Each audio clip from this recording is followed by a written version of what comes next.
जुलाई की शदीद गर्मी में लोड शेडिंग की सताए शहरी पुरफजा और ठंडे इलाकों में दिन गुजारने पर तरजीह देते हैं। मुल्क भर से सयाह गिलगित बल्तिस्तान का रुख करते हैं, जबकि गिलगित समेत सयाहों की पहली मंजिल वादी कारगिल। ये मतलब सिटी से नियरेस्ट है, क्योंकि यहाँ पे लोग आधा घंटे डिस्टेंस पे जो है ना यहाँ पे आउटिंग कर सकते हैं।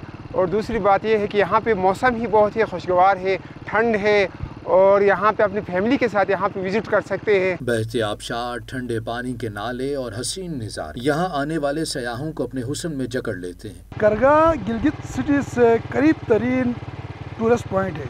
यहाँ पर अक्सर गिलगित में जब गर्मी ज़्यादा होती है तो गिलगित के शहरी गर्मी की शिद्दत को बर्दाश्त नहीं करके इस इलाके में आते हैं। यहाँ पर इंतहाई माहौल गिलगित से वो ठंड ज़्यादा होता है और यहाँ पर ग्रीनरी ज़्यादा है। यहाँ के लोग इंतहाई मेहमान नवाज हैं। का कहना है कि गर्मी के सताए हुए शहरियों के लिए वादी कारगाह शहर से करीब तर एक मुनफरिद और बेहतरीन सियाहती मकाम है। वादी कारगाह को ट्राउट मछली की वादी भी कहा जाता है। यही वजह है कि शिकारी अक्सर इस इलाके में ट्राउट मछली का खूब शिकार करते हैं। सयाहों का कहना है कि हुकूमत इस इलाके में इंफ्रास्ट्रक्चर को मज़ीद बेहतर बनाए ताकि यहाँ आने वाले सयाह आसानी से इन कुदरती और दिलफरेब नज़ारों से लुत्फ अंदोज हो सके।